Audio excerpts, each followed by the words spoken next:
Yeah, so hello बच्चों, let's read the question. The question says that when 3 gram graphite is burned in limited supply of oxygen at 298 Kelvin temperature and 1 bar pressure, 7.5 kilocalorie of heat is released. No solid is left and the gaseous product formed is not absorbed in aqueous KOH solution.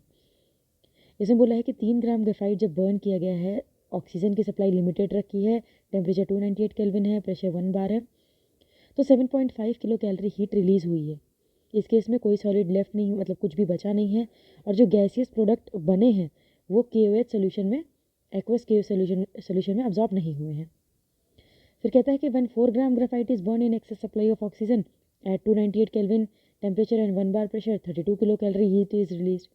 Next में इसने बोला है कि जब 4 gram graphite burn किया गया है, oxygen की सप्लाई एक्सेस रखी गई है और temperature 298 kelvin and pressure 1 bar है, तो 32 किलो कैलोरी हीट रिलीज हुई है. No solid residue is left, इसमें भी कोई सॉलिड रेसिड्यू लेफ्ट नहीं हुआ है.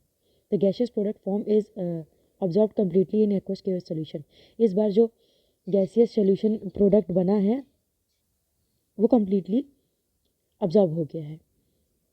When 4 gram CO2 gas is decomposed completely into CO and O2 at 29 Kelvin temperature and 1 bar pressure, the enthalpy of system increases by.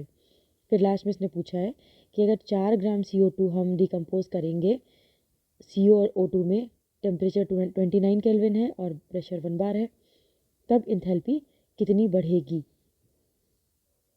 तो first case में हम करेंगे जब C solid plus half O2 gas gives out CO gas, ये O है. इसका del H1 निकालेंगे तो आएगा -7.5 अपॉन 3 इंटू 12. हीट निकली है इसलिए माइनस, और कितनी निकली है फर्स्ट केस में 7.5 किलो कैलोरी.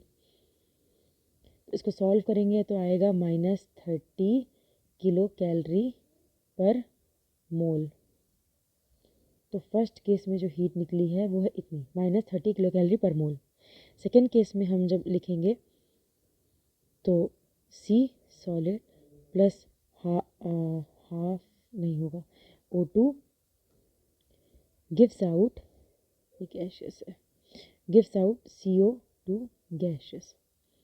इस केस में जब डेल H2 निकालेंगे तो वो आएगा -32 अपॉन 4 इंटू 12. इसमें 32 किलो कैलोरी हीट निकली है, तो इसको सॉल्व करेंगे तो आएगा -96 किलो कैलोरी पर मोल.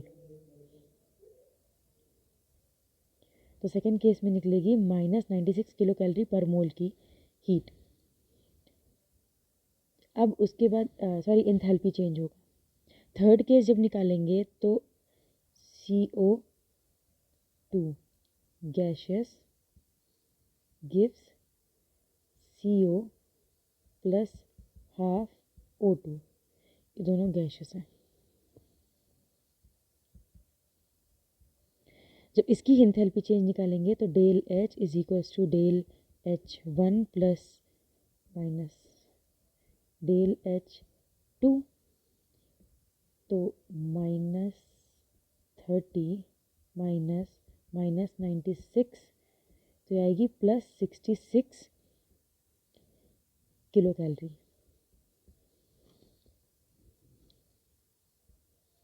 पर मोल. तो जब हम 4 ग्राम CO2 के लिए निकालेंगे तो डेल H आएगा 66 अपॉन 44 इंटू 4, तो ये कटेगा 6 किलो कैलोरी आ जाएगा. तो इसकी डेल H की वैल्यू आएगी 6 किलो कैलोरी, मतलब एंथैल्पी जो होगी सिस्टम की वो बाय 6 किलो कैलोरी इंक्रीज कर जाएगी. Hope you understand the concept and thank you.